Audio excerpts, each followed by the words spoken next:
Brad, ay, bugtong lang. Uy, meron pa. Siniswerte din pala ako ngayon.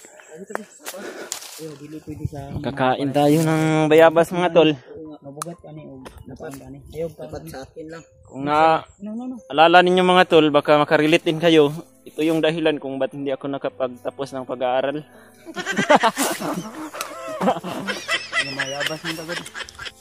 Dahil pinapaaral ako ng mga magulang ko noon, umaakyat pa ako ng bayabas. Hindi po ako pumapasok ng paaralan, kaya ito. Sabi sobrang init mga tol. Nakapagdala sana kami ng malaking trapal, itakpan sana namin yung araw na yan, ngunit wala kaming trapal. Pa! Yep. So yun mga tol, mapagpalang araw po sa inyong lahat. Magandang hapon po. Dito po kami ngayon sa bundok mga tol, kung saan po dito po yung daan pababa ng bundok para pupunta po kami sa Kapatagan po dahil bababa po kami. Dahil kinakailangan po mga tol, ibaba po namin si EJ. At saka ito si Pidot para po makapag-relax din sila. Dahil napapagod na po talaga yung katawan nila mga tol. Dahil ilang araw na po, buwan na sila dito sa bundok. Wala pa po nakababa. Yan, dito po kami sa bundok mga tol. Napakalawak po ng kabukiran na aming nilakbay, napakalayo po. At sobrang init po mga tol. Ang problema namin dito mga tol, ang tubig, kasi ang pagkukunan ng tubig dito nasa ibaba po. Napakahirap po ng aming paglalakbay dito mga tol. Dahil napakainit ng lugar at napakakunti lang po yung tubig na dala namin.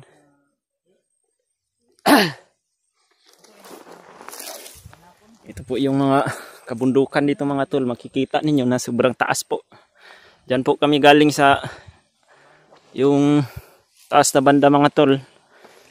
Dito po kami dadaan at dadaan pa po kami doon hanggang sa makita namin yung Kapatagan sa baba mga tol. At sana po ay makauwi po kami ng ligtas mga tol, dahil hindi po namin nasisiguro na wala pong mga kalaban dito, dahil alam po namin na lahat ng bundok dito ay napapaligiran po ng mga bandido, ng mga tauhan nila Commander Magmat.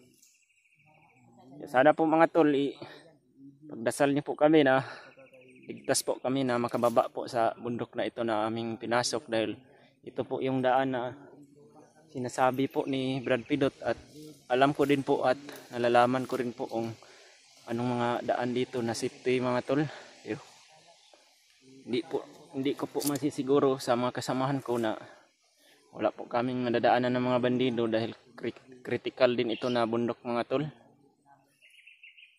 Sobrang lawak po ng kagubatan na ito. Sana po mga tol, suportahan niyo po ako palagi sa aking bawat videos na i-upload mga tol. Dahil ang pag-like, share at pag-subscribe niyo po sa akin mga tol, malaki na po yung blessing para po sa akin mga tol. Shout out po pala ako kay Ate Chi from Europe mga tol.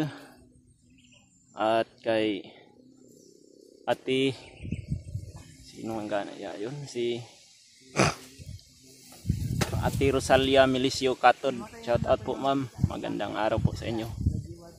At sa lahat po ng sumusuporta sa akin, shout out po sa inyong lahat. Hindi ko man maisa-isa yung pangalan ninyo, ngunit lahat po ng mga comment ninyo sa mga bawat video na pinapalabas ko ay binabasa ko po.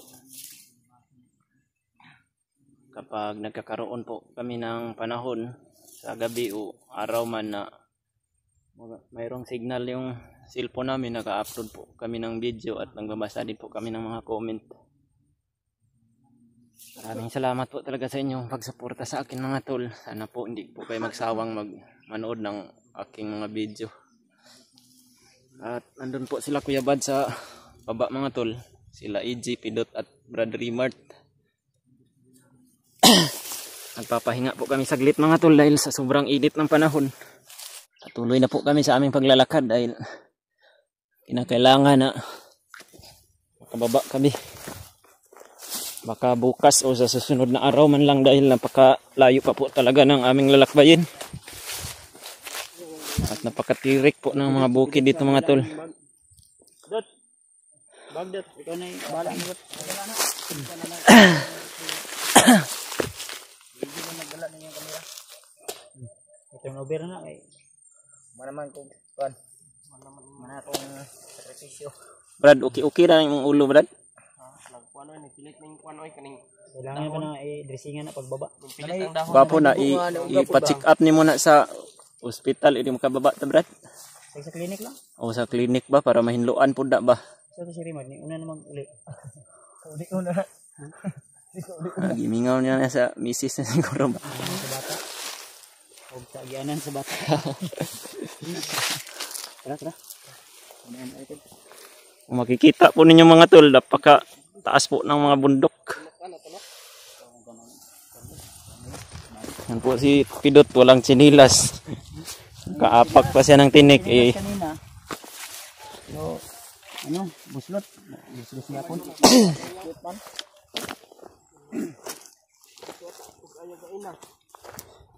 Di pa.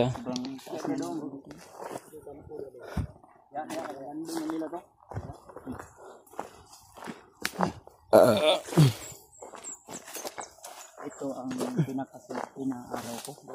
Brad, ay, bugtong lang. Uy, meron pa. Siniswerte din pala ako ngayon.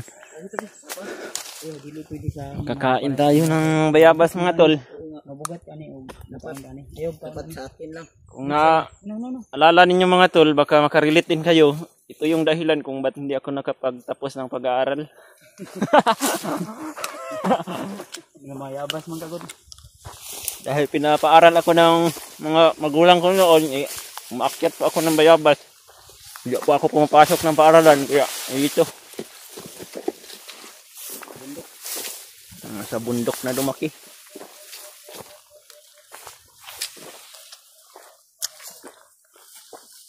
Grabe, sobrang init ang panahon.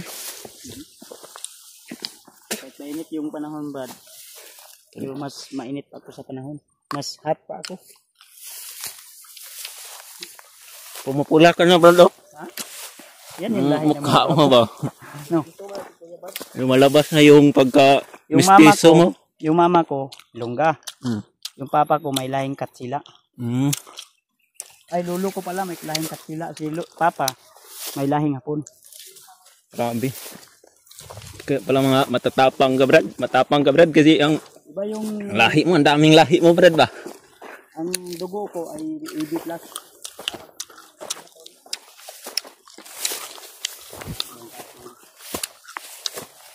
Wala lang sana ng kalaban ng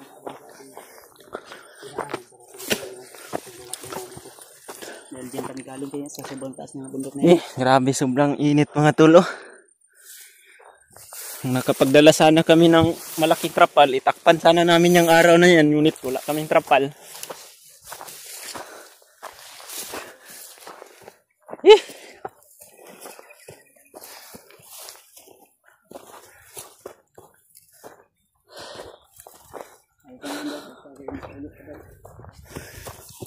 Sana Brad, di po kasi natin mas nasisiguro kung wala pa tayong madadaan ng mga kalaban dito. Dahil pag napalaban naman tayo, nasisiguro kung matatagalan talaga tayo sa pagbaba.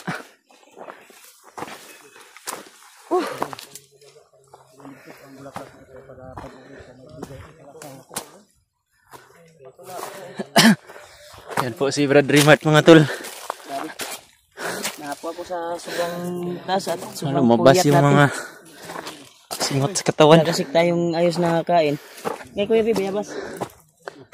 Nakita si Brad. Tabutin na, kita kayo ng Kuya Bads ng bayabas doon. Maganda yan, ibigay sa yung Sawat anak. asawa. Dadalhin ko sa asawa ko, naligpit ko ito. Wala lata na ya. Bulsa lang ako. Paganda ng bulaklak na dala ni Kuya Bads mga tol. Bigay niya daw yun sa kanyang asawa. Lapit na pala yung anniversary nila. Yung Pizza City. At tama-tama, magkababa na tayo. Baka, kung hindi tayo harangin ng Kung walang arang dito, pero sabi ni Pidot, huwag tayong kumpiyansa. Itong Matagal na siyang bunga na ito, Brad, baka kain din ito. Huwag pa dito yung mag. Huwag mo lumabas ba? Kahinog na. Ay, wala na, Brad. Laya na. Ha? Laya na. Ito na kung black bayabas ni.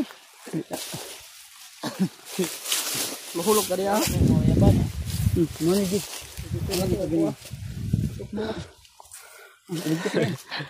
Ah, grabe, kinagat pa. Sobrang gutom na talaga to ni Enzi ba? Ito mga kakalbaho ko, naman kang 20. Ito yung mga naririnig natin, no? Tinutumba ng mga tinutun na kahoy. Dito. Baka ginagawa yung bahay. Dito sila nagsinso. Kampo ba? Ako, Brad, kung di nyo alam, Brad, marunong din ako magsinso, Brad. Illegal logging ba? Yeah, may kampo pa doon. Yun, no? Ay, gusto niya, kasi naipan na yan, bandido yan. Kabilang, Sunod na dito na tayo, asa tapat dulong. kabilang bundok.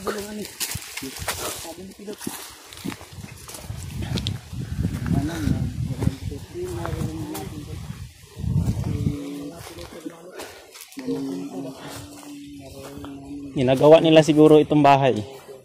Oh, mayroon pa silang naiwan nito. Anong ngalan nito? Red Bull. Ah, Red Bull. Red Bull. Red Bull. Ang padagdag lakas yan. May kasamahan pa rin doon ng mga bandido. Napakaganda po ng bundok dito mga tol. Kung makikita ninyo, napakalakas po ng mga hangin. Maganda mamuhay dito mga tol, pero mapapanganib naman yung buhay mo dito. At isa din sa problema dito mga tol, kung dito ka tumira, yung tubig talaga. Napakalayo po talaga ng pagkukunan ng tubig dito. Yan po si Brad Pidot, makyat naman ng bayabas. Dahil sobrang gutom niya na daw. Papunta siguro yan sa bahay dyan, Brad ba?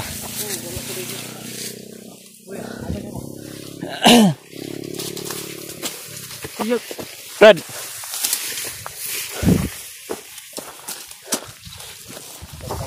Oh. Bigyan mo ako isa, Brad. Tama, Brad.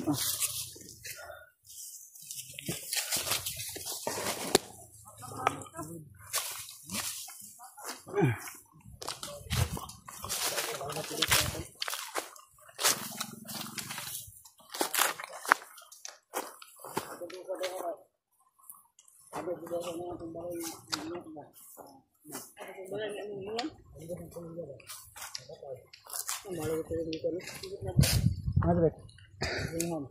Asa? Magyan na to? Baka may bahay doon kami makikita ko. May mga puno pala ng mangga dyan, Brad.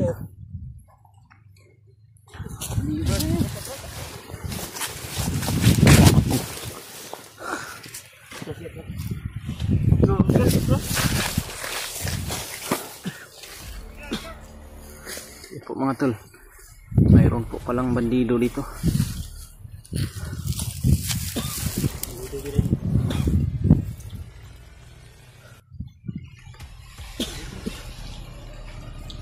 Kamay nga, Brad.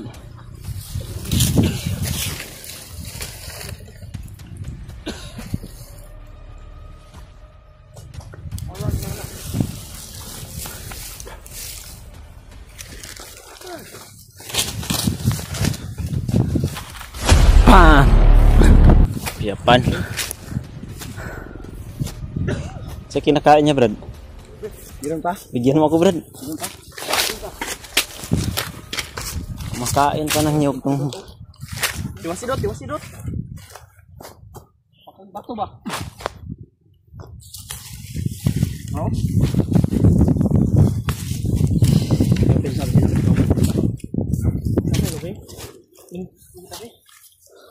Rami ito si Kuya Badza kahit tinakain ng bandido, bigyan.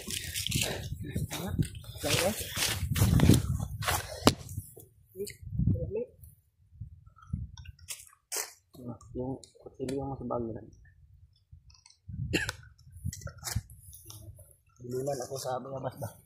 Hmm? Ikot sinyo ka dito, Brad. Mas ka sa... Almas mo ko iba. Ikon ko. Ito ko na mo almas siya. Masig. Importante, buhay tayo. Kasama yung mga agaw na. Patay. Yan. Apa ni mga kauban ba? Kana kay naa Na dili. Adi na yung mga kauban. Tira. Ano mo kaon?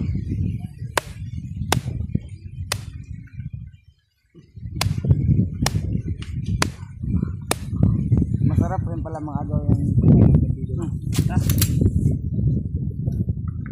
Ano, tayo ng kupras.